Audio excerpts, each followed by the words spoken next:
right, nice work. We should be done with our finance unit and filling out the turn-in evaluation form.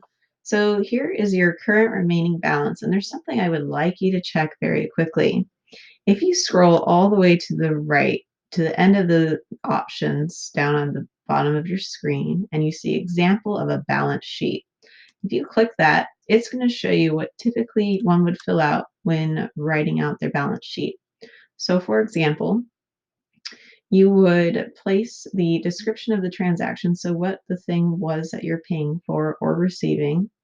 You would say if it was a deposit or a withdrawal. So if money's going into your account, you put it under deposits. If it's something that you are paying and taking out of your account, it would be under withdraw.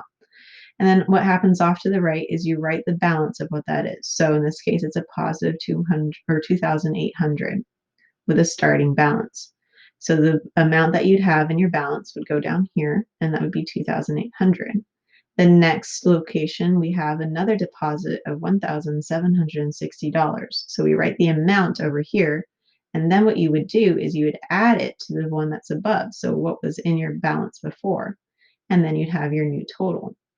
And then you're starting to go down to your withdrawals. So every time you have something that you're pulling out, you put it under the withdrawal column with a minus sign, and you bring out that amount over to the right so it lines up with the number above again. And so now you'll be taking out $1,999 from your balance. And so you'll notice that your balance then goes down.